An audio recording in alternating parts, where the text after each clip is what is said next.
Love to listen in the morning. Jimmy Lakey on the radio. I got my coffee and cream. Jimmy's on the air. Wake up and start your day. Now go and tell all the neighbors, yeah. Then crank up the radio. There's infotainment, brilliant to get you on your way. Wake up and start your day with Jimmy Lakey. Well, I guess that would be me. If anybody else popped up on the screen after hearing Jimmy Lakey, you would question their authority. But here I am with full authority to be here behind the microphone under the name of Jimmy Lakey, the name that Mama and Daddy Lakey gave me many, many years ago. And I'm unleashed from the bonds of corporate radio. And here I am to share this morning with you. Producer Chad and I gather with thankful hearts, and we say good morning to all of you. What is it? Is the second day of April, year of our Lord 2025. I forgot to change the show sheet. Yesterday, you didn't know this, but right before the show went on, a couple of minutes delayed because I had typed in it was April the 2nd yesterday, and then I thought you'd think it's an April Fool's joke, and so I had to go back in. So today I forgot to change the show sheet. There's always something, little bitty details. Not everything is automated here, and producer Chad and I work our little grimy fingers to the bone to make sure that it all comes off proper and good. Good morning, everybody. Liberation Day in America. How do we celebrate Liberation Day? It's our first one. President Trump says the tariffs are going to in effect today, and all these other countries that have been screwing us on trade all these years, he says it's time to level the playing field. And Israel yesterday came out and said they're going to drop all tariffs against the United States of America. And I'm guessing that the United States will now drop all tariffs against Israel. Somebody asked me yesterday about the trade with Israel, and I can tell you this, U.S. imports, we do import $22.52 billion from Israel. And we also export, how much is that? We export about $14.2 billion to Israel. We export this to Israel. We export diamonds to them. Believe it or not, we export about $665 million of explosive ammunition and packaged it says medicaments. I guess I mean medicine. So we send stuff to them, and they said, hey, anything you send us, no tariffs. Just ship it right over. We'll be happy. And I'm sure we're going to be feeling the same, give them the same love, I'm guessing. India is now rumored to be saying, you know what, we've been charging you guys tariffs to sell your products here. We probably shouldn't do that. They're looking at reducing or dropping their tariffs. We shall see. That was the intended practice of President Trump, that he wanted to see America being treated fairly. Again, the media, again, like tariffs or not like them, you have to understand that tariffs, number one, have been in existence for a long time. It's how we used to fund the U.S. government before they started dipping right into your paycheck. And it's how European countries specifically have continued to really just take advantage of America. And we can use the car industry, for example, not allowing U.S. cars to be sold there, not because they're banned, but because the tariffs were too high. And President Trump said, hey, these tariffs were originally put in place, high tariffs from Europe, importing there because we were trying to rebuild you after World War II. But we're a few generations past that, and it's time that we knock off this nonsense of these tariffs. So Liberation Day in America, where President Trump is trying to level the playing field. Is anybody out there panicked about the tariffs? Do you think they will have the effect that they are intended to? We shall see. I heard Kellyanne Conway last night say, if you called them something besides a tariff, people would not necessarily poo-poo you as much. For instance, she says these are really sanctions. She says, view them as sanctions. You have a government somewhere around the globe that has been sanctioning us by charging us extra to sell stuff to them. And President Trump says, we're going to sanction you. If you're going to sanction us with import fees, then we're going to sanction you with import fees. Now, does that sound better? Does that make more sense? As you're trying to get your head around the thoughts of tariffs and what do they mean, when we import a widget to Russia, or we import a widget to France, or we send a widget to India or Bangladesh or Mozambique, wherever we're sending those widgets to, they charge us to send those widgets to them. They're sanctioning the widget. And President Trump says, you sanction our widget more than we sanction your widget, so we're not going to play this game. We're going to have even playing field as it regard to the import or export of widgets, and that's what this is all about. You don't allow our cars into your country. You can't drive the streets of Europe and find a Ford or a Mercedes or a Chevy. You're not going to find them because the import fees are just too high. Now, you come here to America, and what we think are luxury cars are actually taxi cabs in the UK. Funny, you ride around in a Mercedes all day long as part of your taxi cab. We call them luxury cars because, but we allow them here, and we have them here, and we drive them, and we enjoy them. And thank God for the Germans and their cars. I'm a big fan of the German cars, but I won't be buying one. I just sold one a couple of months ago, a big German car. I sold it, got rid of it, and changed up the fleet at the House of Lakey, and my German car went bye-bye. And I can guarantee you, I do not have a German car in my future anytime in the near future because of that 25% tariff. But again, does it make you feel better? Is that a good way to explain that these are tariffs? And President Trump says, these are sanctions. And President Trump says you have been sanctioning our goods, our services, and our manufacturing. And we've had manufacturing companies, the American companies that send stuff back to us, but they're American companies. We want it all back here. I saw the statistic of how many bazillions, and a bazillion is not a mathematical number, but you get the point. In the manufacturing, just in textiles alone, how the number of plants and workers that are employed here has declined by hundreds of millions in the last many years and generations and decades because people are producing American-made products overseas, or American-made companies overseas, and importing them. And Trump says, no, let's bring the manufacturing back here to the United States of America. So anyway, good to have you, all of you, here on the program. Second day of April. If you're new to the show, which many of you are new, we want to say hi to all the platforms. If you're watching on one platform, just know you're not alone, my friends. You're not alone. We have people that gather throughout the day live, and they watch the show here for the next hour or so, and then they have people that will watch it all day long. And if you're watching it in the afternoon, hello from the past. It's great to have you here. We're on several Facebook feeds, including my own fan page. That's where I post most of the daily fodder that I put out there. If I'm active on the social media, I do have a real life, but if I'm ever active, it's usually on the facebook.com/Jimmy Lakey fan page. And also, good morning to, I know Facebook, let's see, let me sure we're up on that page this morning. Yeah, facebook.com/The Media Equalizer is active this morning. The Red Wave America on the Facebook's active. My Twitter feed is rocking and rolling. Just my name, Jimmy Lakey. We're on the Jimmy Lakey YouTube channel. Good morning to Rumble. We're back on the proper Rumble site this morning. Yesterday, we were on a different page on Rumble, but we're back proper this morning, I believe. So wherever you're at, we welcome you to the program. And again, wherever you're at, don't feel like you're alone. You're not alone, my friends. You have friends in very low places and high places watching this program with you on various and sundry platforms. And we're glad to have you streaming to you live from the glorious and beautiful state of Colorado, but from East Coast to West Coast. Doesn't matter which gang you're in, East Coast, West Coast, we're here for you this morning. Lakey is unleashed. Years at corporate radio. Now I'm unleashed from the confines of the corporate radio. And here I am. I did listen to the radio flipping through the dials yesterday, and I turned on the radio and I laughed once again that I heard a promo from the station that most recently, after 10 years of loyal and faithful service, decided that they were going to show my butt to the door and that don't come back tomorrow, walk me out right after a show. And that was fine. Nice people, friends there, and it's all good. It's all good, my friends. I promise you, it's all fine. But I did hear a promo on that station. What are we? November, December, January, February, March. 4 months later, almost 5 months later, I did hear a promo that I would be on this morning. So that's how much they care about local radio. There, they're not even changing out the promos. It says, "Hey, it's Jimmy Lakey. Tune in tomorrow morning at 6." And it's me. And I'm like, I'm not going to be there at 6 o'clock. And we still have people finding us. There's people last week I had somebody message me and say, "Have I been missing something? I haven't been hearing you on the radio." And what's funny is they messaged me on my Facebook page, facebook.com/Jimmy Lakey fan page. They messaged me on the Facebook page, and the Facebook page is where we make the announcement of the show. We stream the show live, facebook.com/Jimmy Lakey fan page. And they messaged me and said, "I've been missing you. Where you been?" And I said, "Have you not read the post for the last 4 months that every day we pop up a live show here? Like it's like a popsicle stand in the desert. Here I am in an oasis in a dry and weary land." And yet they couldn't figure that out. But anyway, that's what's up. We got to know. Welcome to the program, everybody.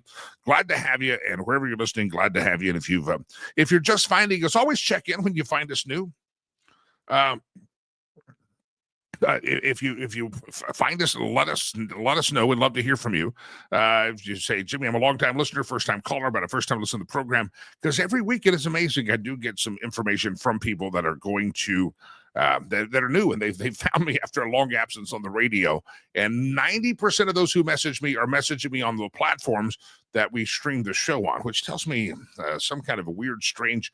I'm not showing up in their algorithm, and they're not really checking out my page on a regular basis, which shame on them. All right, coming up here in a second, we're going to be talking to Richard C. Lyons, one of our great guests, a historian, and we're going to talk about a topic. There's so many other things steaming around America that we have these cycles and these waves of news, and then it gets bumped off the headline. There's no more space to print it. And if you remember a couple of weeks ago, we had little Volodymyr Zelensky, the little man, show up in the White House in his track suit and beg for money and try to shame President Trump. And that became an international incident as Zelensky was literally carried out by his pants out the door and thrown out. And so he got his heart right and with the president and got all geared up for a ceasefire. And so President Trump went to Vladimir Putin and said, "Hey, we need a ceasefire here." And Putin has not been very nice. And so the word is that President Trump is now going to put the heat on Mr. Putin very, very heavily and really go to work to climb the international water tower of ceasefires with a spray paint can to defend the honor of Volodymyr Zelensky. So we'll see what happens. Richard C. Lyons is going to talk to us about that.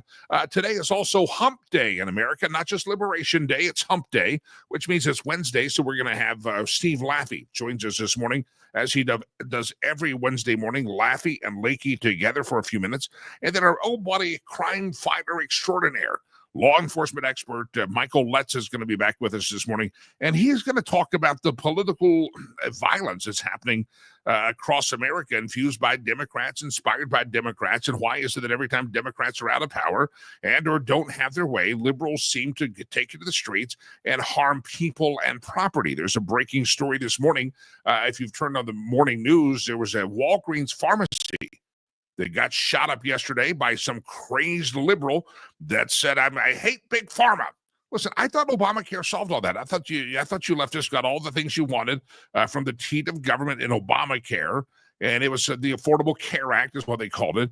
And yet now, a decade, 2 decades later, they're angry about big pharmaceuticals and they're angry about the healthcare industry in America. And it's not all that great. I'll tell you, it is probably the best in the world, but it's still not all that great. There's some things they could do to fix it. But we were told that Barry Hussein Obama solved it, right? Obamacare, the Affordable Care Act.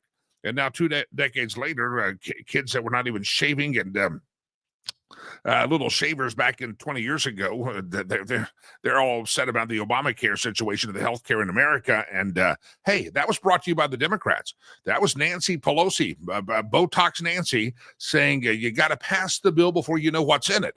The Obamacare, the healthcare system we have now, was passed by all Democrats, and that's the Obamacare, Affordable Care Act. So now they're all up in the spawns of those of the generation that was all excited about that. They're all upset about it, shooting people up. You have the healthcare executive shot on the streets of New York. Now you have a Walgreens pharmacist shot up, and he was arrested yesterday in California. So we'll talk about this. Of political violence, you have. Oh, by the way, just up the street from me is a Tesla dealership in Loveland, Colorado. You might have heard this is one of the first Teslas that got firebombed.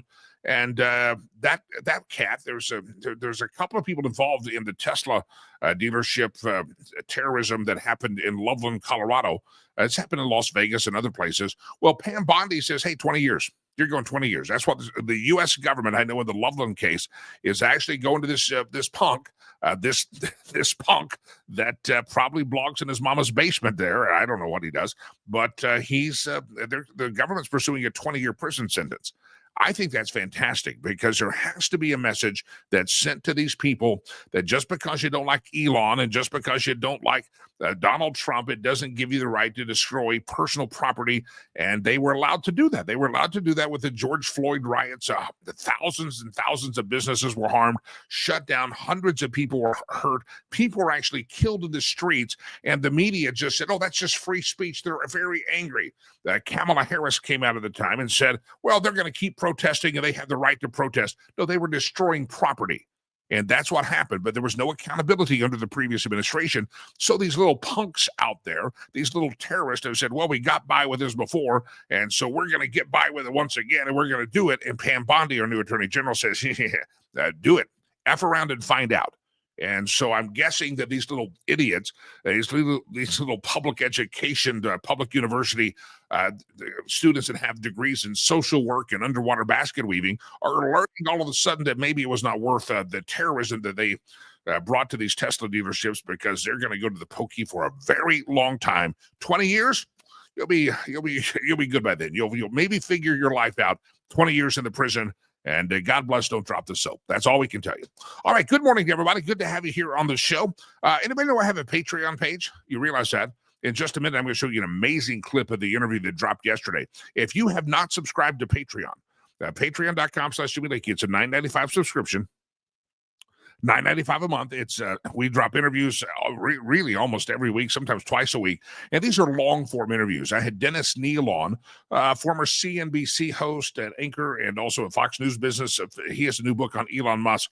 And if you've ever wanted to kind of understand who Elon Musk, not who the terrorist that draw swastikas and say Elon needs to be taken out, not the Jasmine Crockett interpretation, but the real true story behind Elon Musk. You know, he started off in South Africa, went to Canada, came here, and he dropped out of graduate school where he was going to get his doctorate because he wanted to get on the tech boom back in the 2000s. The whole story's told. If you've never heard the story about Elon Musk, you're going to have to hear it.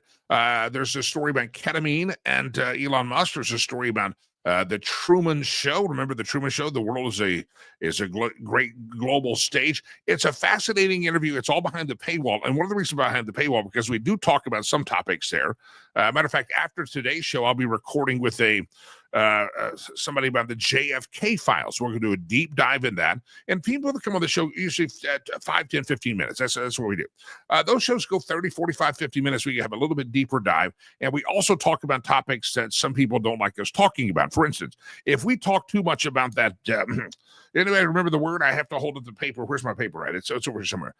If we say too much about vaccinations, or we question the booger cootie virus shot they gave you, COVID, if we talk too much about Fauci, we get banned on the tube that starts with a U.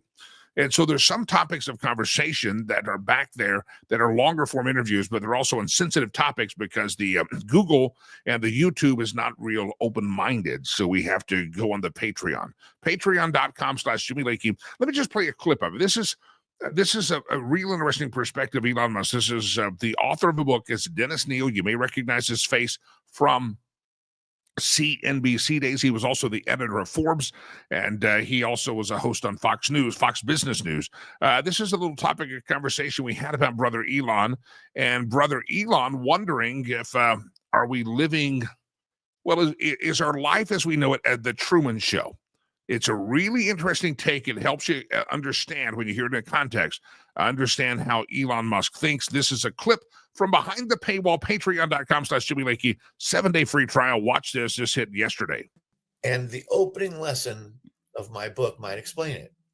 And lesson 1 says, all of this may be fake, so just go for it.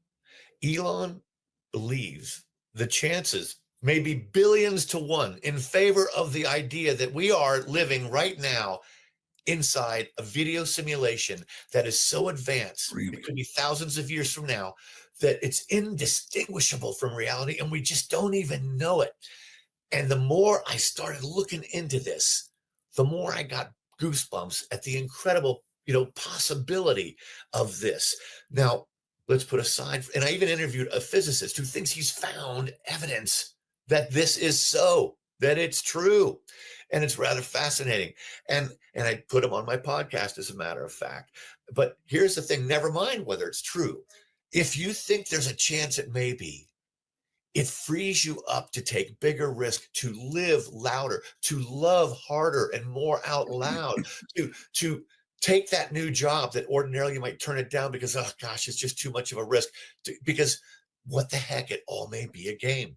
And it ties into lesson 11, where Elon says, in life, the most likely outcome often is the most ironic one, the most opposite of what you expected to happen. And it's the most entertaining outcome. Well, that would be because the organizers of this massive video simulation, they're not going to do it to have boring outcomes. They're going to do it to have the most entertaining outcomes possible. So maybe in your own life, you should err on the more entertaining outcome. That's it. It's a fascinating interview, and he gives me some perspective on Elon Musk, things about the founding of the X.com platform that started 20 years ago, 30 years ago, and he just renamed Twitter that. But it's a really interesting interview. It's patreon.com/Jimmy Lakey, and your mother called and said, why aren't you subscribed to patreon.com/Jimmy Lakey? Your wife called and said, yeah, you can spend the $9.95 a month. She did. Your husband just said yes. It's Lakey. We love Lakey. Go do it. It's a 7-day free trial, patreon.com/Jimmy Lakey. All right, let me bring into the program, if I may, Richard C. Lyons, historian extraordinaire, oftentimes a friend of the program, even back in the terrestrial radio days. And it is a pleasure to welcome him in the program. There's a story that caught my attention I wanted his take on that kind of drops off. That we have so many news stories that hit us all the time. And we were like, what do we follow? We're like a squirrel. We're a squirrel with all the shiny objects. Richard C. Lyons, welcome to the show, sir. How are you? Good to see you, Jimmy. Great to have you back on, sir. There's a story that was on the headline that it wasn't. Of course, a couple of weeks ago, we're all talking about Volodymyr Zelensky showing up at the White House in his tracksuit, and they got escorted out of the White House and told to hit the road, Jack, and don't come back till you get your heart right.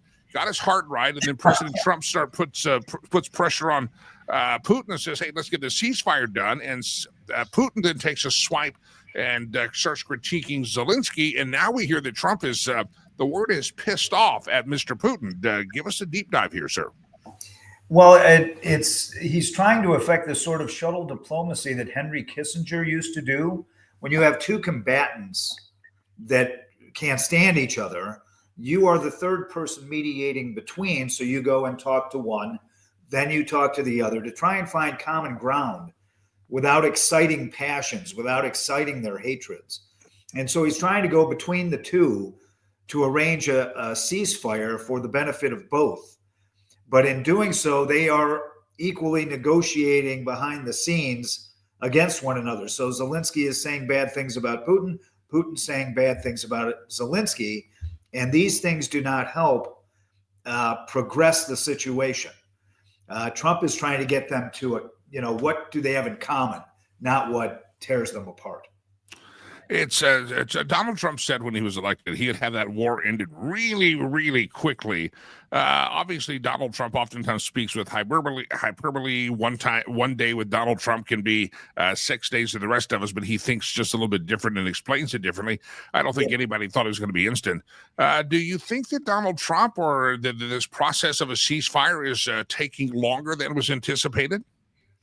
I think you're right about Trump tending to hyperbole through self-confidence.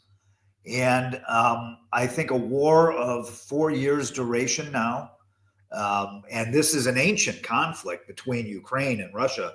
This goes back to the Tsars, Jimmy, that Russia has always thought of Magna Russia as being dominant over Ukraine. So this goes back, hundreds, centuries.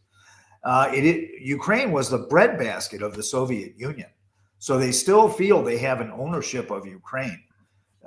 So to try and to think, even if you're at your most confident and you say you can get this done very quickly, and he uses that term a lot, I think is overconfidence.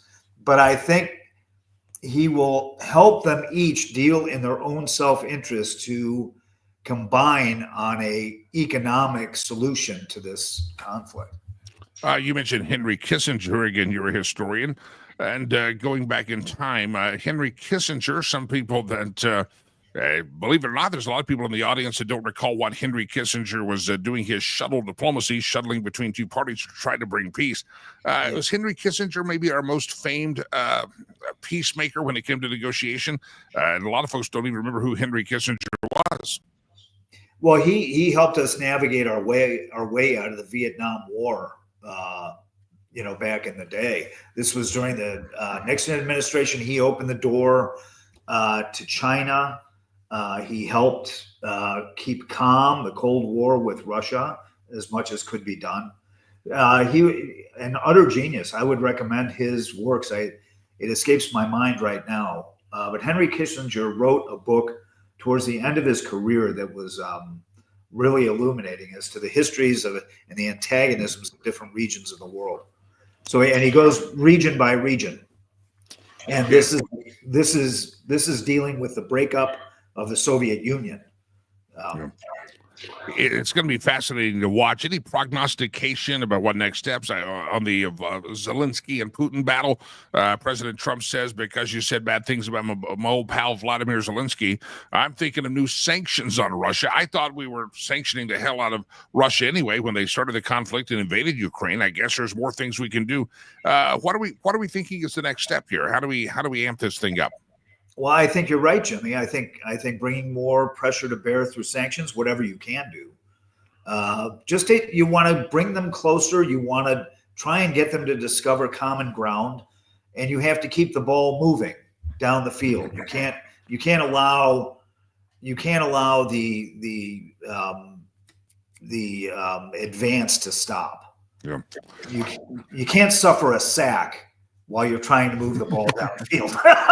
Yes. I'll put it that way. It doesn't work out that way. There's a Reuters story changing gears a little bit here. U.S. Speaker Johnson says Congress can eliminate district courts. There's another move in Congress now that says if you read Article 3, it doesn't say that the impeachment process is apropos for anybody except like the Supreme Court, that if they're not in good behavior, the Congress has the right to remove a judge. There's no say that they get a lifetime appointment in the minor courts, less than the Supreme Court of the United States. So there's a lot of talk in Washington, D.C. about the courts, and Speaker Johnson has said that, hey, the Congress can eliminate district courts where they go shop for activist judges, and then they enact injunctions that affect all of America, not just the district that they're the judiciary over. Give me your thoughts on this talk of our judicial branch of government and Speaker Johnson ruling against talking about getting rid of the district courts. Well, you're again, Jimmy, you're exactly right. This is the situation that you have. I'll try and make an analogy. It's as though you have a sheriff in Athens, Georgia, trying to tell President Trump he can't use the 82nd Airborne, right? He has to stop the 82nd Airborne from being in the Middle East or what have you, or he has to recall an aircraft carrier from the Persian Gulf. It is an improper interpretation of the power of a district judge. And the Supreme Court has to intervene, in my view, right away. A district judge, there's 600 some of them. Each one of them can be shopped, as you said, to stop everything that President Trump does. So what Speaker Johnson is saying is, we hold the power of the purse. We fund those courts, and we can defund them and roll whatever jurisdiction that is into another jurisdiction. And they can do so. Yeah. But I think it's more it is the proper province of the Supreme Court to say, look, you are a district judge. Confine yourself to your district, to confine yourself to the litigants, right? You're not representing the whole country. President Trump is. That's his job. Yeah, you got district courts in Denver. I don't think anybody in Massachusetts wants the Denver district judge to start shutting things down in Massachusetts. It makes no sense. Again, the Supreme Court has that province and the separate co-equal branches of government, but district court judges, and that's why they're doing it. And I didn't realize the number was so high, but there's 600 of these district courts that they can go judge shopping at and just find someone who's friendly. Matter of fact, this Boasberg in Washington, D.C. seems to get all the cases. They manage to get on his docket all the time. Anything that's against Donald Trump, they find Boasberg's docket. He's the Adam Schiff of the judiciary. Yeah. One more, that's a great way to put it, actually. Coined that phrase. Richard C. Lyons should get credit for that one. One more quick story I know you've been commenting on recently. We don't follow French politics much. We do eat French fries here on the show, but we don't follow French politics much. But Marine Le Pen has been banned for running again in the French election. Give us the details on this one. Marine Le Pen is I believe, a pretty conservative leader there, has been a prominent figure in conservative politics in France for some time, and they said, I'm sorry, you can't run again. She has been growing her party for, yes, a long time now, as you say, Jimmy, and they have exercised their judiciary, much like when Trump was out of office, and they were doing everything they could through lawfare to see to it that he could not be on a ballot for the last election. And they're doing it. They're doing it to her because they know she has a likelihood of winning the election. So the only way to stop her is not to have a vote. The only way for them to maintain their power in France for the left is to ban her from the ballot because she might win, and they're afraid of that. We see in the background your book, Shadows of the Acropolis. For those who aren't familiar, we talk about your book every time you come on here. Yeah. Give us the pertinence of not just the book, The Shadow of the Acropolis, to learn the history, but how it overlays and gives us a paradigm to view the world we live in today. Well, I had to start, Jimmy, with the DNA of Democracy. That is the first volume in a series called the DNA of Democracy series. The DNA of Democracy goes into all the elements that make up our Constitution and why. I go episodically through history to the different eras that gave us, for instance, when you go to the Ten Commandments, what people don't realize is that the Ten Commandments were the first common law in human society that entailed both the king and the high priest, that everybody, king or priest or commoner, had to live by the same laws. And that's how we get our idea of common law. You can stop in Greece, and I stopped there in Athens for their constitution. I go to Rome for the 12 tables of law, another instance of common law, wherein property rights were enshrined. I go all the way up to the Revolution and the Civil War in America to describe how and why we were put together. The Shadows of the Acropolis is a different chronicle. It is the last 100 years and how the Democrat Party has moved our nation off of its constitutional foundations. In other words, away from freedom and towards tyranny, as you saw happening during the Biden administration, when he was going after his political opponents, when he was shifting money around outside of Congress. They did so many things that were unconstitutional. That's what should make the Biden administration remarkable in history. So it's the how and why we were created and the how and why we've changed from the free society of our creation to being more socialist in nature. But now Trump is turning that tide back, thankfully. Richard C. Lyons, poet, historian, author, Shadows of the Acropolis, all books by Richard C. Lyons, available Amazon. And Richard, you're also out there on the social media, have a website, I believe, as well. Yes, richardclyons.com.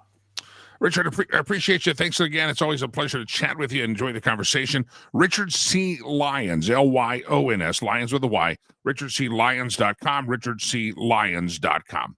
All right, good to have all of you here on the program. A couple of quick announcements. We'll go to Steve Laffey. Laffey and Lakey get together here in just a moment. But good morning to all of you. And if you're new to the program, remember, if you're not alone, whatever platform we're on, not hundreds, we're on a lot of platforms across several Facebook pages streaming us right now. Facebook.com/Jimmy Lakey fan page, Facebook.com/Red Wave America, Facebook.com/The Media Equalizer. I know we're on the Twitter for my Twitter feed. I know there are other Twitter feeds as well, I believe. So people share us out there, and also Rumble. Hello, good morning, Rumble. The Lakey Unleashed channel is up on Rumble. YouTube, it's also a Jimmy Lakey channel. You go there.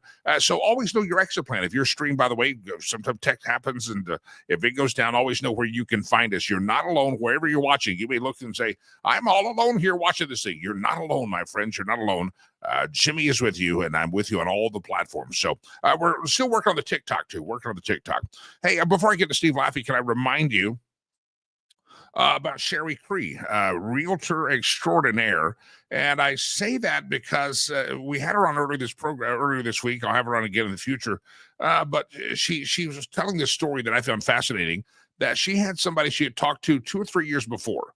2 or 3 years in advance. They had said, have them talk about real estate. And she gave them some advice and, hey, this is what you should do and could do. And 2 or 3 years later, they said, okay, we're ready. She gave them advice on how the real estate could create generational wealth, and they realized the best strategic move that they had for that moment was not to move, but to stay where they're at, because the next move could be this. But they needed to have the timing right. And Sherry Cree wants to help you find those that generational wealth. Maybe you're thinking about selling. You've been afraid of rental properties. Maybe you could keep it as a rental, have someone manage it for you. I have a family member I was just talking that has literally, how do I say, pissed away a lot of opportunity that if they would have kept the houses that they had the opportunity to keep, there would be a lot of money on the table right now as they're older. And they had the financial capability to do, but they had this aversion to rental property. And you can get managers to run that stuff for you, by the way. I've done it. So the point being is that the Sherry Cree is the one you want to talk to. Maybe you're thinking of selling your home this spring, this summer. Maybe you're wondering what the right time. Maybe you're kind of wondering what the market's looking like in your area. Listen, if you're on that I-25 corridor of Colorado, I would highly, highly, highly recommend you call Sherry. Get that kind of strategic plan in place. And maybe you're not thinking you want to sell this year, but maybe it's a plan for next year. Start getting that kind of plan in mind and let Sherry Cree help you. Homeswithsherry.com. A little conversation, consultation. Homeswithsherry.com. Homeswithsherry.com. I'll say it again.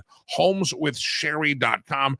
Reach out to her. And again, this is the perfect time of year. To say if the winter inventory is low. If you're going to sell, there's a great time to sell. And if you're looking to buy, you need to start getting the buyer's market now. Even if you're, just start keeping an eye out on stuff for me, Sherry. And you're going to, there's some timing. You got to thread the needle for the best deal. Homeswithsherry.com, homeswithsherry.com. Tell her that you heard about her on the Jimmy Lakey Unleashed Streamcast. And again, there's no obligation. Have a conversation. Homeswithsherry.com. All right, running behind on the show this morning, Steve Laffey is waiting patiently in the green room. Good morning, Brother Laffey. How are you, sir? Hey, I'm great. It's a great show. I love what you're doing here. Homes with Sherry. I got to get a hold of her someday. Homeswithsherry.com. She'll take care of you. Hey, Rob, sorry, I've got a note coming in from my friend Rob. Sorry. Jimmy, what do you think of the tariffs? Sorry. Let me ask you, Steve Laffey, let's talk about tariffs. I was explaining to the audience, you don't have to like tariffs or loves tariffs or whatever. The fact is that we've been kind of getting screwed on the export of tariffs. I mean, there's no Chevys in Europe because the import tax is too high.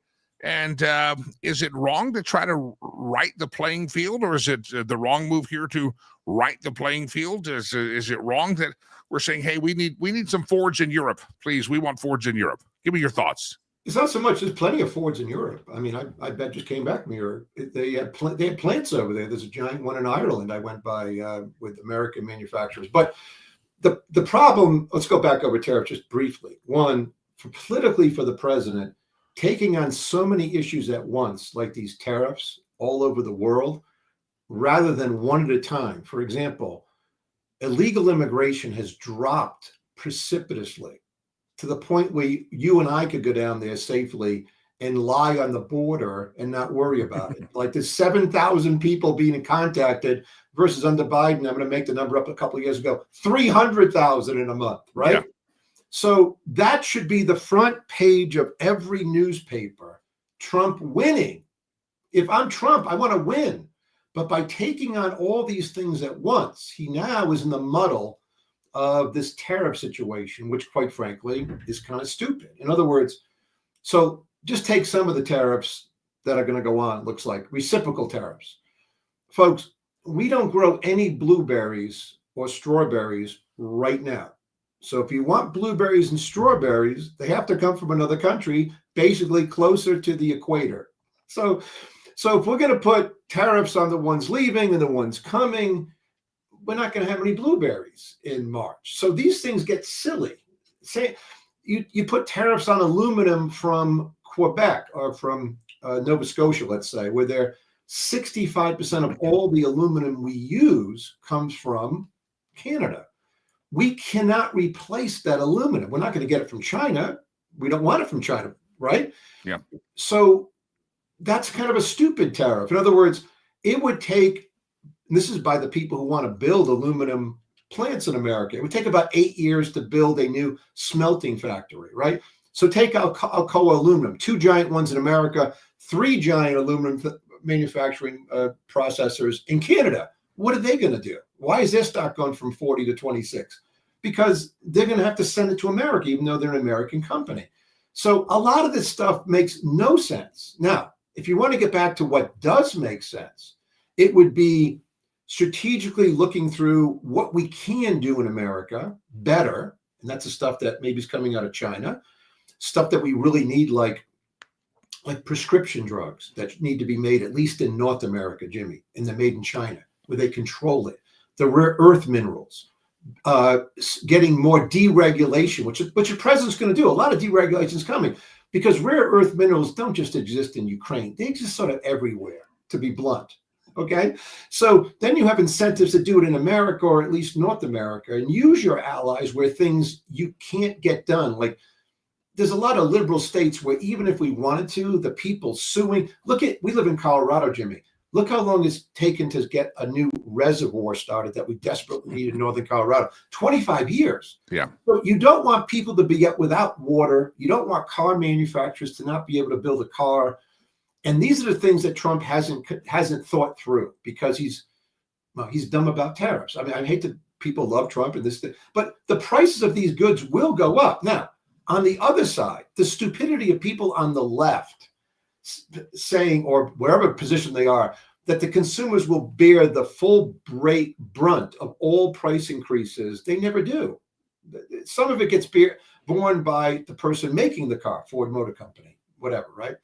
So if you want, for example, what Reagan did, he in what we call the Plaza Accords, he had at the Plaza Hotel in New York, he had the leader of Japan, and he said, listen, we don't want to do this to you, but we need a lot more cars from Japan built in America. And guess what? They are today, a lot more. Now, we want even more, right?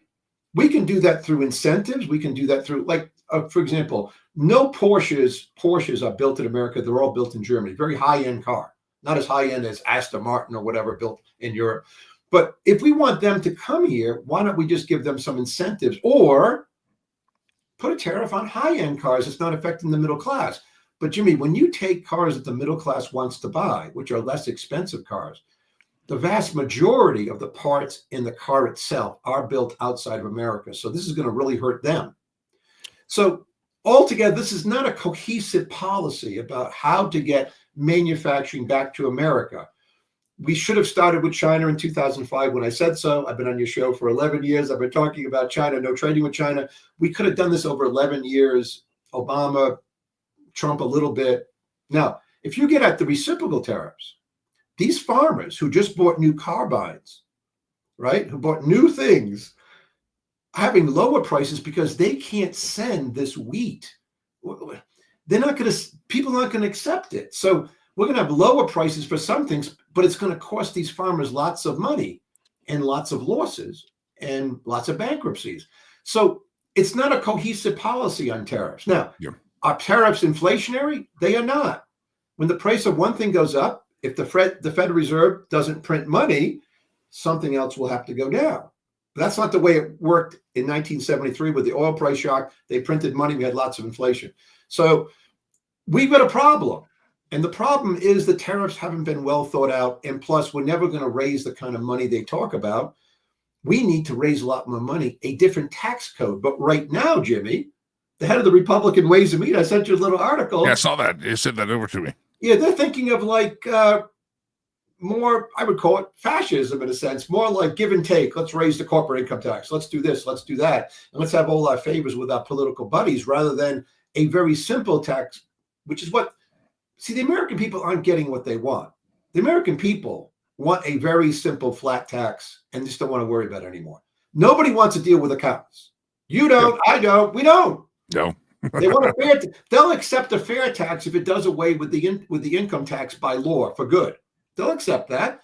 That's because most people don't buy that much stuff compared to really rich people who buy $100 million boats. A fair tax is basically a sales tax on those things. We're not getting any of the stuff that would actually produce a lot more revenue. What we're getting are special promises. For example, if we don't do Trump's promise, if we don't tax tips, Jimmy, how many people who live off tips pay any income tax at all?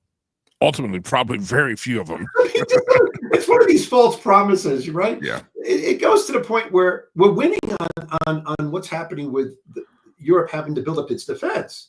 It's just that we're doing it in a way where they'll never buy a Boeing 747. They're not going to buy these planes. They're going to buy French planes. So we're doing it in a way that pisses people off, excuse my language, that isn't helpful for the growth of America and for our middle class. Yeah, we have an uneducated electorate. As I had one time, I was talking to somebody and said, people that are celebrating, I'm all for no tax on tips. I don't want to tax your Social Security, your Medicare. Don't tax that. They said, well, I said, you don't pay taxes anyway. They don't pay tax. They said, yes, they do. They take it out of my paycheck every time. I'm like, you don't understand. When you're getting that refund, you're probably getting that plus more back. Right.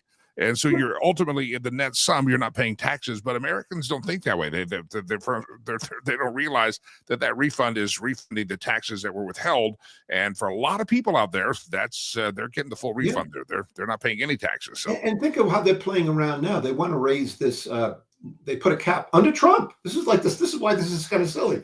Under President Trump's first term, they rightfully took down those state deductions, which really hurt liberal states, because you can only now deduct $10,000. I personally know people who have moved out of like the state of Pennsylvania on property taxes alone and went to Florida because at least they're not paying an income tax. People did move and it hurt liberal states. I love hurting these liberal states, but within these states like upstate New York, you have some conservative congressmen and women who are like, this is hurting me. So they're trying to put this stuff back in to make a much, you can deduct all of your state income tax. By the way, car loans being deducted again. This is like heading back to a time where it always favors one favor for another. We don't want to give tax breaks to depreciating assets. It just makes no sense. And we won't raise a lot of money doing it. So there's a lot of stuff going on. And here's the major point. It's hurting Donald Trump. It hurt him last night. And Elon Musk hurts Donald Trump, and he's leaving soon, right? So he hurt him in Wisconsin. He didn't win these congressional races by as much as he would have won if he was on the ballot 6 months ago. So now we're starting to think that 2026 is going to be like it normally is, like it was when I ran for the Senate in 2006. Could be a very bad year, which will now affect policy for Republicans. They'll be defensive. Yeah, this tariff thing, we've got Michael Letts coming on here in a second. This tariff thing has been, I've had a friend that follows the market and follows the things as closely probably as you do. And he also says every day it's something new. It's like, okay, we're going to do this. We're going to do this. And for 3 months now, we were going to have tariffs and we're not going to have tariffs. And it's back and forth. And that tells me, people say it's negotiation. It's sometimes confusing. It gets confusing for people trying to plan businesses. Yeah. You got to have consistency, and they have not come out on tariffs with a lot of consistency. And that's why it has to be by law, because the uncertainty that has gone back and forth from tariffs, no tariffs, tariffs on these people, if they do more, we'll do more, makes anybody outside of America or even inside America saying, well, wait a second, I can't operate like this. I can't build anything. Yeah, the uncertainty is horrible. Plant. When I build a new plant, I have to get some of it from Mexico, or I got to pay more to get it in America. So now you're going to have people sitting on their hands waiting for a law to pass, which is the mistake of the Trump administration. Yeah. Do some targeted tariff. I totally get it. Raise them to 50% on China, and anything that leaves China that goes to another country like Vietnam, go to our allies and say, yes, you have screwed us on this and we've screwed you on that. Let's do another trade deal. For example, let's do a free trade deal with the UK before they get back into the European Union. Yeah. I mean, they're our ally. And we can, by the way, within that, maybe we don't send them some stuff. It's like the milk thing with Quebec, right? Canada. They have milk. And we have farmers in Iowa that are strong politically, that we have to acknowledge that we can't lose all those races. I get it. But it's not strategic. And it's hurting. Here's the thing. It's hurting Donald Trump. This isn't helping him. Yeah, the uncertainty. I mean, some of these supply chains have been set up for over years because of the trade agreements we're under, and these companies were just obeying the trade agreement. Now you're like, well, this is the supply chain that was the best for us because of the deal that you negotiated, and now you're going to put me in a tariff in 30 days and 60 days. Change them over 3 years. It's totally fine. Go to Congress and say, these are the things that have to be built in America. Yep. Even North America, and then North America, so that we can live free and not worry about the next war. What are they? Let's go. That consistency would be appreciated, Steve Laffey. I totally agree with you. SteveLaffey.com. God bless you. Great show. God bless you. SteveLaffey.com. We're going to take a break. SteveLaffey.com. Check out his website. He's got all sorts of materials. Learn about his book, his movie, The Primary Mistake, Fixing America by Steve Laffey. Everybody stand by. Lakey's here. Good morning. We're coming back with Michael Lett in just a moment. Lakey, good morning. That's Lakey Unleashed. 1 Hour Heating and Air Conditioning is on call 24/7, even on weekends and holidays. We pride ourselves in our on-time guarantees. In addition to installation and repairs, we offer maintenance services. So no matter when you need us, you can always count on 1 Hour Heating and Air Conditioning to keep your system running. Check out our family of brands for all of your service needs, including electrical and plumbing. 1 Hour Heating and Air Conditioning. I'm an ex-drug dealer, and I'll be your sub today.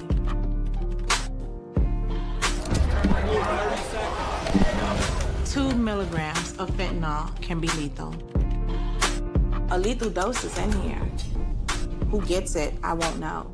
It's cheap, it's potent, and it's profitable. The sad reality is fentanyl is being mixed into everything now. More kitchen now.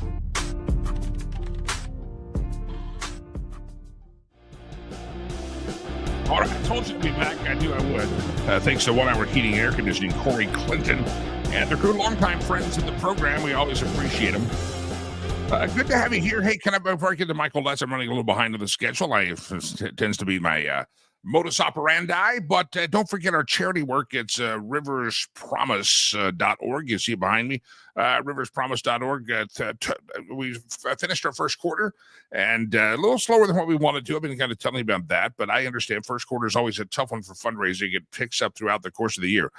But whether it's tough or not, we still got to feed kids. We still got to take care of kids in Rwanda, the Legacy Christian Academy, and we got to take care of them. And we figure out a way to do it. The good Lord helps us, but you can help us as well. And if you'd like to, it's $30, feeds a child 2 meals a day for 1 month. So that's about $1 a day. $30 feeds them for a month. If you give $65, you're not only giving the kid the food, but you're helping that child to attend school. Our Legacy Christian Academy, if they're in one of the grades that we have, they go to top-notch school. They get 2 meals a day. They get their health insurance covered for that price. They get their school uniforms covered for that price. They get their scholastic materials, their books, their writing, their utensils, all that stuff. All that's covered. And even what we call their greatest need, every month we analyze. Some kid needs a new pair of shoes. Somebody needs extra food in their home to take home. We take care of that. It's all for $65 a month, and that includes their food at school, 2 meals a day. So if you can help us out, we would greatly appreciate it. Again, the first quarter has come to a conclusion, much to my chagrin. I was talking to two of my board members and friends yesterday, and said we were a little short, and I covered some of it myself, which I generally do. But listen, if you can help us out, it's a nonprofit organization, 501c3, and it goes to a great cause. And if you actually want to sponsor a child, like you can go to our website, click sponsorship, and you can see a child, and you'll see which ones are in the greatest need, and one will connect with your heart. And that child will, if you want to, that kid will be your pen pal. That kid will write you letters. You're guaranteed a couple of letters a year, but you don't have to pick a child. Some people feel that's too much responsibility. And also, don't forget so riverspromise.org. You'll also see our casino gala is coming up May the 17th here in Colorado, where producer Chad and I are stationed at on this assignment of broadcasting. But you're welcome to fly in from anywhere. It's the Omni Interlaken Resort in Broomfield, Colorado, right outside of Boulder in Denver. It's presented by our friends Budget Home Supply in Longmont, Colorado. Rivers Promise Casino Gala, that's another way you can give to the charity by registering all the proceeds. It's all for fun. This is not actual gambling. We're not in Vegas. These are educational games. If you ever wanted to play craps with nothing to lose because you're not putting real money down, they'll teach you how to play craps and big craps tables. It's going to be fun. Casino Gala, there's a poker tourney as well, and the live music. If Frank Sinatra ever got reincarnated, the guy that's going to be there that night is the reincarnation of Sinatra. He'll be there. Riverspromise.org, make a donation, and please make a donation, $30 for 2 meals a day for a month. And Darloa, thank you. I saw that flash across the screen. She says she loves Rivers Promise. So do I. Check out the website. You'll find out why. Riverspromise.org. All right. He's waiting patiently in the green room. He's now putting down the chewing tobacco. He doesn't have to for this show. You can spit and be happy here on this program. But ladies and gentlemen, Mr. Michael Letts, law enforcement guru extraordinaire. Michael, good morning, sir. Good morning, Jimmy. Always a privilege, and thank you for the update you just gave on your charity. Wonderful program. I appreciate you hopping on. We'll give an update on your charity as well here in just a second. InvestUSA.org. Michael, it seems like every day we wake up, the American political spectrum, especially those to our ideological left, they get more and more violent. When they don't get their way, they get violent. The George Floyd riots, they destroy personal property, kill people, harm people. Now, because they don't like Doge and Donald Trump and Elon Musk, they're firebombing Tesla dealerships, drawing swastikas on cars, destroying personal property. We have a story overnight out of California of a guy that went into a Walgreens, shot up the Walgreens pharmacy because he says he doesn't like big pharma. I'm guessing he probably was not a Trump voter. The same way it is amazing, the American left and their political violence, and no one in the Democrat Party seems to really want to condemn this. They keep wanting to talk about, we got to knock Ted Cruz over the head. We got to take out Elon Musk. Political violence and the Democrat Party, they seem to be a little bit too conjoined for my liking. Well, you're exactly right, Jimmy, and there's a reason why. Because of the fact that they know that based on what we've discovered from the Doge Commission and other investigations we were doing, from the Epstein list to the kickbacks coming from Ukraine to USAID, etc., this is not about what the mainstream media wanted you to believe to begin with. We're just trying to reduce waste. This is not an issue of waste. Waste is when I buy a $2 pen and I should have bought it from Walmart for $1. This is about fraud. This is about embezzlement. This is about money laundering. And quite frankly, the number of people doing it is astronomical. You say, why would you say astronomical? You have an organized syndicated crime movement that's heading all this up, but they can't do it by themselves. They have to have members, staff members all across in committees and in government agencies that are willing to overlook or code in the wrong code or push the right button to make sure those checks go out. And so all that is aiding and abetting or accessory to crime, and all that needs to be punished. And quite frankly, they are so desperate. They know we have the facts. They know that indictments are being prepared. Pam Bondi will testify to that, and so will Cash Patel. That they're trying to figure out, how do we divert the media's attention? How do we get the American people to forget being concerned about the crime that we're doing and get another story? So they're funding. They're actually paying activists and others to come out and become protesters, destroy property, etc. But we're doing what we think is the best way to confront that, Jimmy. We have decided now, the president has issued an executive order, Pam Bondi is implementing it, that this is no longer just a misdemeanor vandalism or a little slap on the hand or kicking the wrong tire. This is domestic terrorism. And there's a reason why. You have a goal in mind. Your goal is to change policy. You do not like what's happening in the administration, and you're sabotaging the government to get your way. That is domestic terrorism. And so here's the difference. Domestic terrorism is a felony, Jimmy. Carries a minimum of 20-year sentence.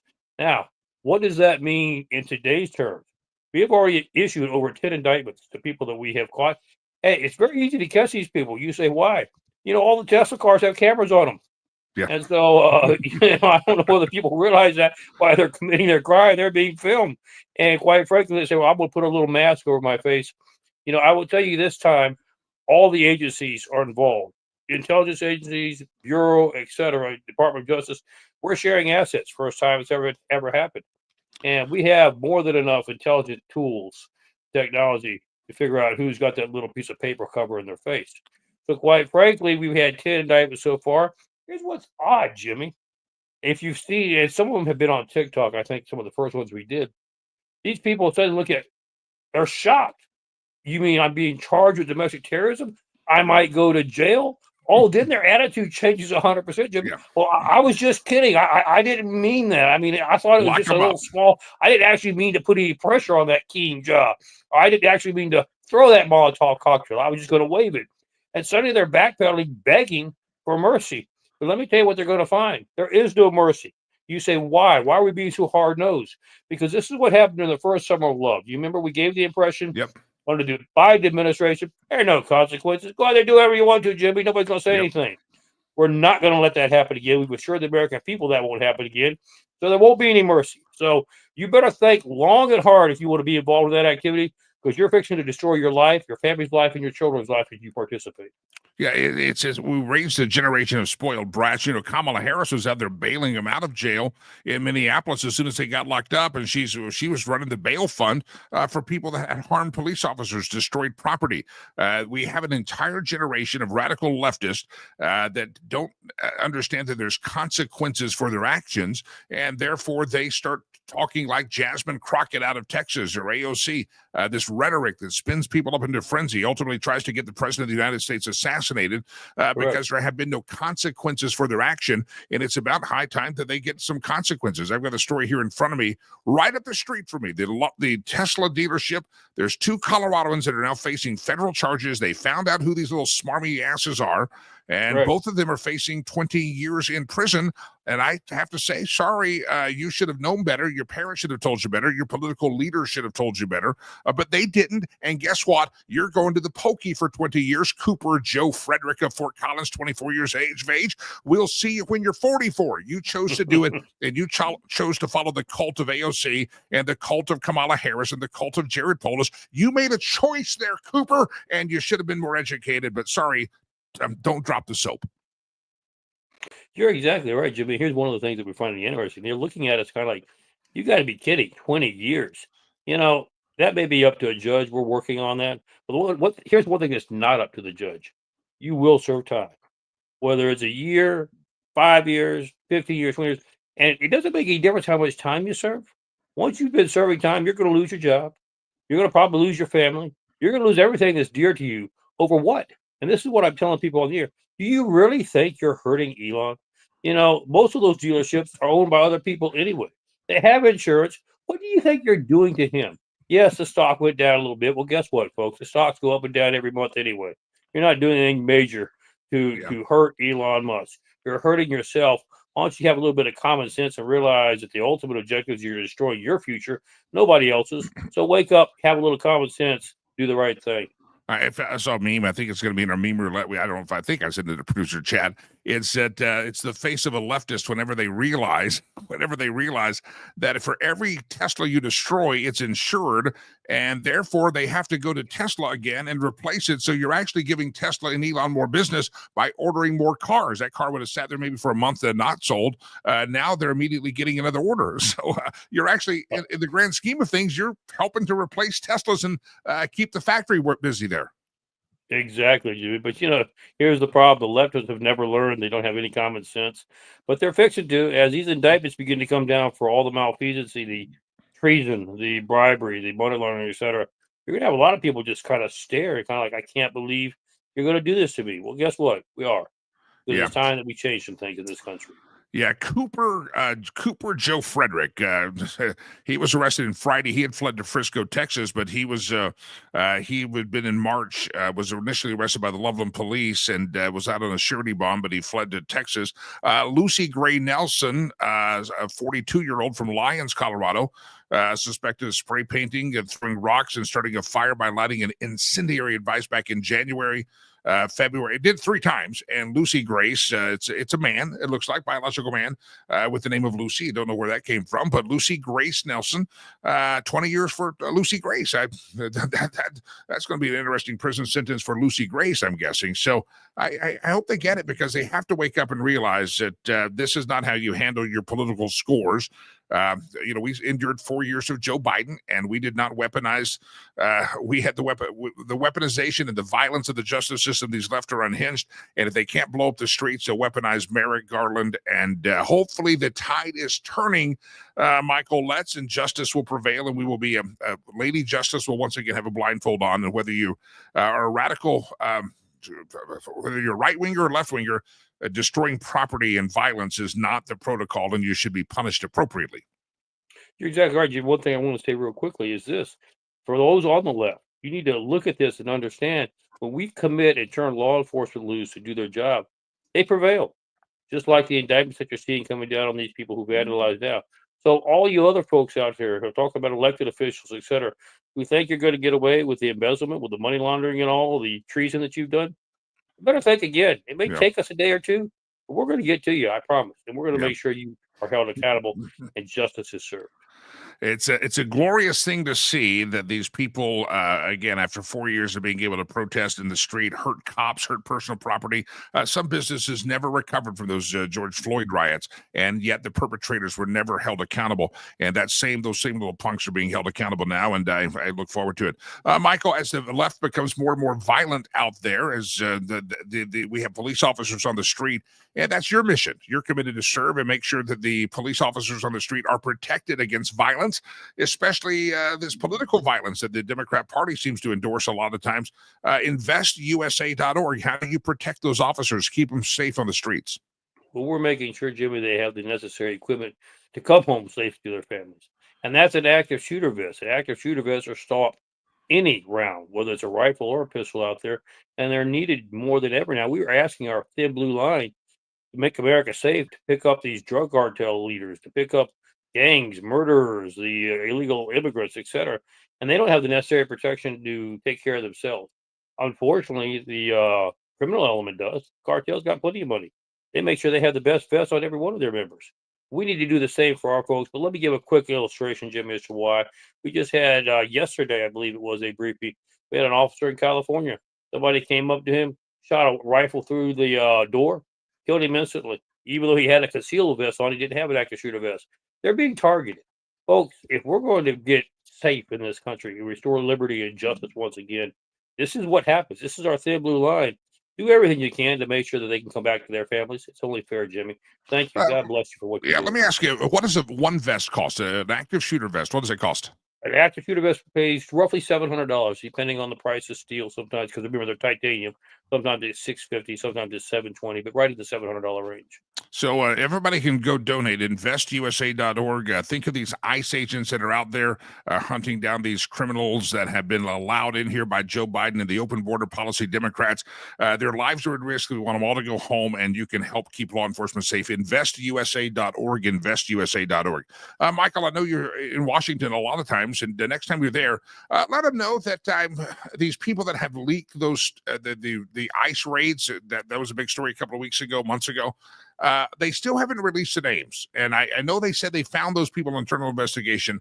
They need to release and expose these people the same way these Tesla bombers, terrorists, are being exposed as well. They need to release the names of the people that put ICE, Aurora, Colorado, somebody 2 times they had the raid leaked there to get the Tren de Aragua out of there, and people were at risk. And let them know they should release those names.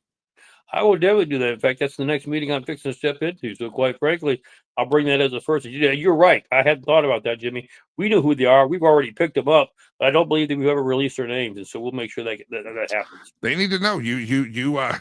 If you do that kind of stuff, I'm sorry, it's going to bring shame on the family. But you chose to do that, and naughty. You shouldn't do that. Michael, let's let them know. Tell them I said hi. Whoever you're talking to, I appreciate. I'll give my regards to the Bureau for you, Jimmy, and tell them that we're looking forward to having them come on the show at some point in time. And I know you'd love to interview Cash.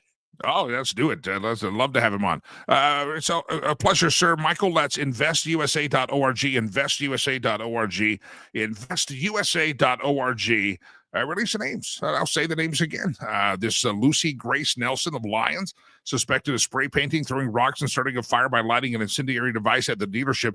Not just once. Oh, that was a mistake. It went back this February the 2nd after being there the January the 31st and also February the 7th. And then you have this a person that might have had a great future in front of him. 24 years of age, Cooper Joe Frederick, accused of causing a fire by lighting an incendiary device, throwing it at the Tesla building where it landed between two vehicles, according to the Loveland, Colorado Police Department. And they're both facing 20 years. And I have to say, adios, amigo. You should have thought that one through. But you can protest, you can hate, stand out front of the sign. I don't care. But destroying personal property is a really goofy thing.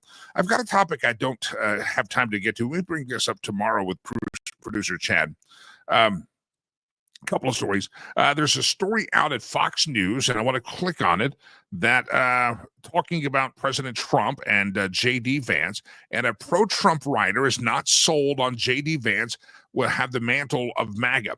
Let me tell you about these. I hear a lot of talk show hosts sometimes will do this. They will start prognosticating about who the successor to Donald Trump is, etc. Can I tell you that I really don't like that kind of talk, because a lot can happen in 4 years, and we're still 4 years away, 3 years away from an election on that. But it is interesting to hear every time you bring up who's going to carry the MAGA mantle, who's it going to be. So we'll maybe bring that up a little bit later in the week. And I don't like the speculation, but it's fascinating that people are starting to, I guess, coagulate on the topic and stop and start talking about who's the successor to Donald J. Trump. Is J.D. Vance next up? That's a topic we will get to. Also, I mentioned this on the program a little bit yesterday, that GOP states are starting to find, they're going through their voter rolls now that President Trump has signed an executive order, and finding in GOP states that they have hundreds of voters that need to be removed. They have evidence in some states, Iowa included, that people that were illegal were registered to vote and on the voter rolls, and they weren't even here legally, and people that were dead were on the voter rolls, etc. And they're finding a lot of non-citizens. And I think if whatever state you're in, it's a story we want to continue to follow. Whatever state we're in, you're in, you need to make sure that your voter rolls and the people at your the people in your state are voting legally, and maybe clean up those voter rolls. The question becomes, if you have 3 states run by conservatives, and these Republican-led states are saying, hey, we're running the thing, and we're still finding non-citizens on our voter roll. Why aren't Democrat states doing the same thing? Nobody's blaming those Republican. Nobody's blaming those Republican governors or Republican legislators for looking at their voter rolls. They're thanking them and say, "Good, you found them. We're glad you finally did it. What took you so long?" Maybe the executive order, the federal government said that he'll pay for this kind of cleanup. Whatever the case may be, to any of you Democrat governors out there, nobody's shaming these Republicans for admitting that, hey, on their voter rolls in a Republican-led state, they had non-citizens voting. And so wouldn't that tell you that if the Republican states have some non-citizens on the voter rolls and non-citizens registered to vote, wouldn't that tell you that the Republican states can admit the truth about the sanctity of their election? Wouldn't it be great for a Democrat state to also admit that the sanctity of their elections could have been compromised as well? So let's keep the pressure on them and make sure you let your state elected officials in the upcoming elections that some of you will have next year, that again, if GOP-led states are admitting with scrutiny that they have had hundreds of voters on the rolls and illegals had actually registered, it seems as if that would be something that Democrat-led states would do as well. All right, I've said this, and I'm going to go to meme roulette here in just a moment, but we always knew that there would be a lot of information coming out on the Biden administration, and there's more and more stories every day. depending on what media you watch. There's books being written, there's interviews being done, there's press releases, and kind of a scuttlebutt behind the topic of conversation. Sources are speaking that the White House staff actually had Kamala Harris actually had a death plan for Joe Biden. She had there's new information out there that Kamala Harris and her team actually had the plan that when Joe Biden drops dead, because they thought he was a walking corpse. Kamala said he's the sharpest man out there. She's lying to you.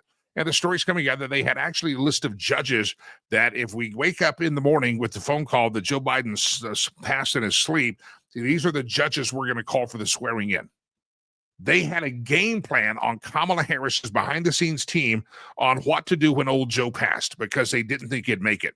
Now you have another story. We're talking because I just think it's fascinating, and I hope that some of you that drank the Kool-Aid and you believe that what those liars at the Biden White House said, that here Joe Biden's got more energy than the young people around here. Remember all those stories? I'm glad. I'm very happy that. That the truth is being told. Obama, here's another story. Obama was working against Kamala Harris behind the scenes. He didn't think she could win. A brand new book is out there saying. So it wasn't just Kamala having a death watch on Joe Biden while going on public and pretending that Joe Biden should be on Mount Rushmore, maybe the greatest president that ever lived. You had Obama, Barry Hussein Obama, and Big Mike out there making speeches about Kamala and go vote for Kamala. You ain't black if you don't vote for Kamala, and Trump's a Nazi. Behind the scenes, he was working against Kamala Harris because he didn't think she could win. So there's a lot of chaos in that Democrat Party. And what they tell you they're for and what they tell you they support, they have been lying to you the whole time. I just really hope that some Democrats out there could realize that you have been, it's like we talked about last week. These Democrats are telling you, hate Tesla. And then when they have to file their quarterly reports for their finances, while they're trying to, the members of Congress are actually buying Tesla stock while they're telling their lemmings, their little followers, and little cult, uneducated fools, cult followers out there, and they're going to jail for 20 years for firebombing places. You have members of Congress that are Democrats that are mouthing off this rhetoric that are actually buying Tesla stock and investing in Tesla. So if the Democrats didn't have double standards, they wouldn't have anything at all. And if their followers are not lemmings, I don't know what they are. I mean, again, you used to have to say, well, I know some good. Where are they?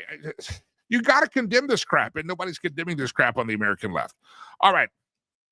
Jim has a point. What about seeing who's registered in multiple states? There's a platform that there's a verification system that a lot of states had that you can actually, they cross-reference who's registered in many states.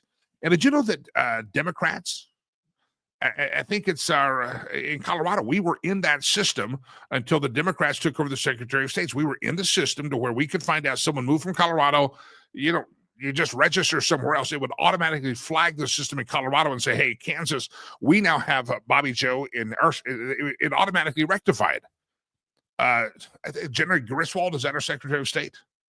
She actually unsubscribed Colorado from that system. And that's the only thing it did as a system. Is it helped find out if you moved to Washington State from New York, it would if the two states were in the system together, it would cross-reference the name, the identifiers, and say, oh, we should deregister them here so they don't get a ballot from us and keep them registered. And I know in the state of Colorado, Jenna Griswold unsubscribed us for that. It's really... It's really sad, but yeah, there's Democrat Secretary of States that have taken their states out of that system, and so therefore that's why you hear these stories that people got 2 or 3 ballots from 2 or 3 different jurisdictions because some states, usually Democrat states, have chosen not to participate in that cross verification system. And my home state of Colorado is one of those, and it was in that system up until Jenna Griswold became our Secretary of State. Jim's on fire there in the chat room. He says, yeah, Jenna had to push to stop the election compact, to stop checking election rolls. Jim also said when they're driving the stock prices down so they can buy it, that is a federal offense under SEC rules. That's what the Democrats are doing.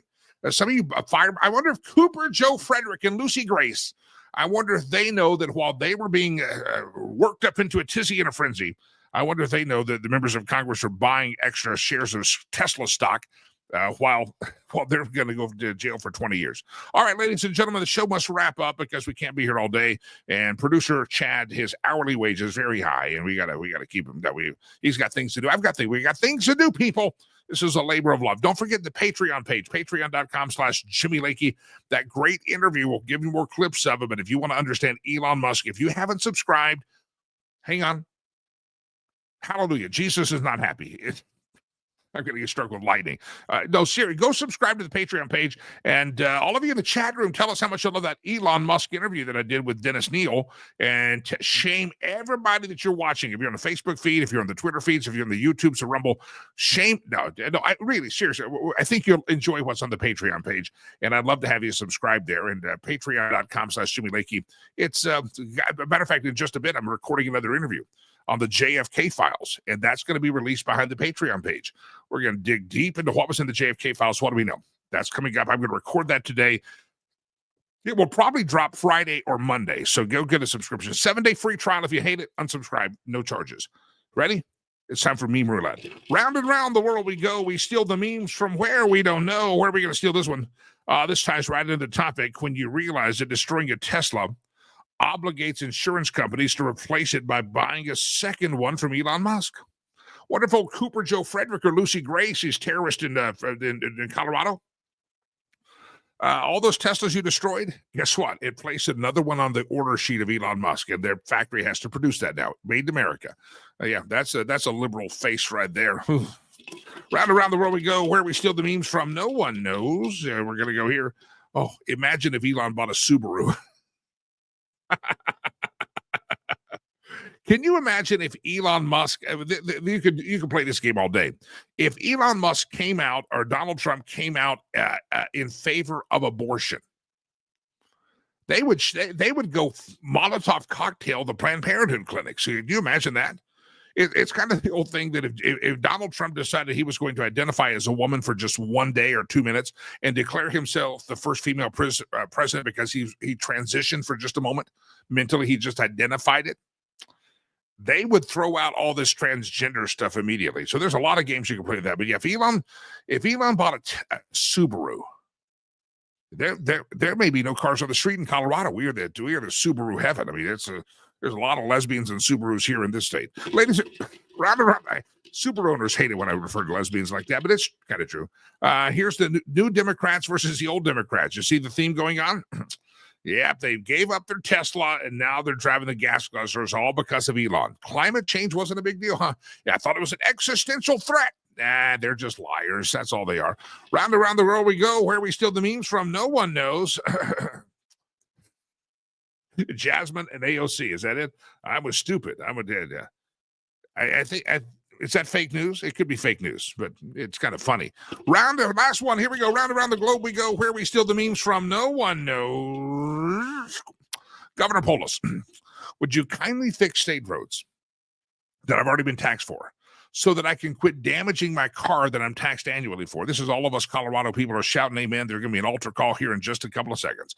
Governor Polis, would you kindly fix the state roads I've already been taxed for, so that I can quit damaging the car that I'm taxed annually for that was purchased with income you already taxed as well, which is in a driveway of my home that is also highly taxed? Governor Polis, could you fix something in this state?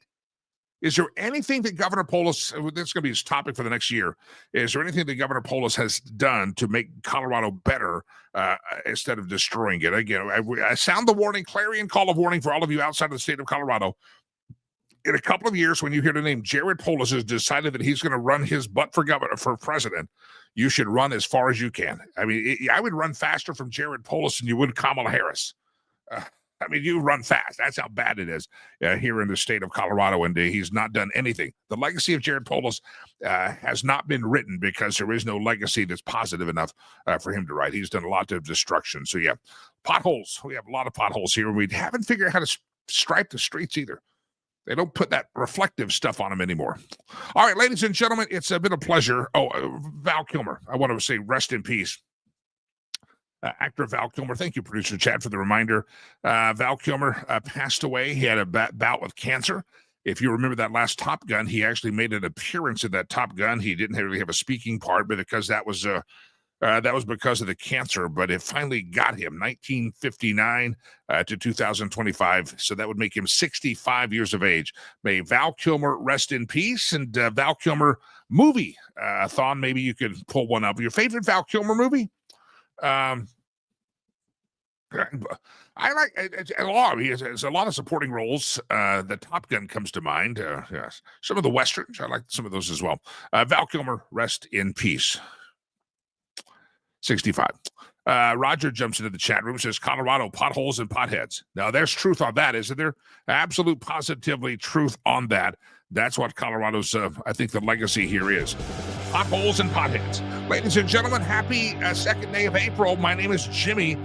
Producer Chad's been back behind the control box. I've been here in front of the microphone, and you've been in front of the speakers, and that's the way the good Lord intended it to be on this day he has made.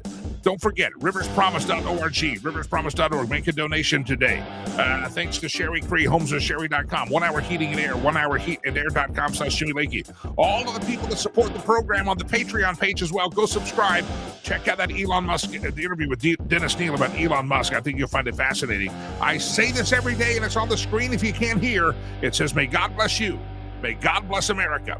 I am Jimmy Lakey. And by the way, peace. I'm out of.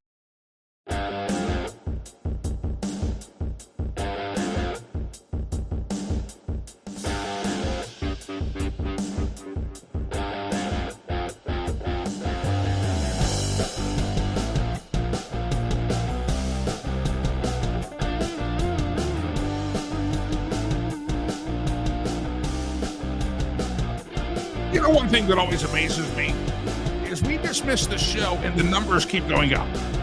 People keep joining us on all the platforms. We just gained more people on the Twitter. Just gained a couple of people on the... I mean, look at the numbers in the studio. Listen, you guys got jobs to do, don't you? Run along. Get off my lawn. We'll be back here tomorrow. God bless you. I mean it. Does anybody have a job that listens to this show? I guess not. Hey, I love you. But you can go now. Bye-bye.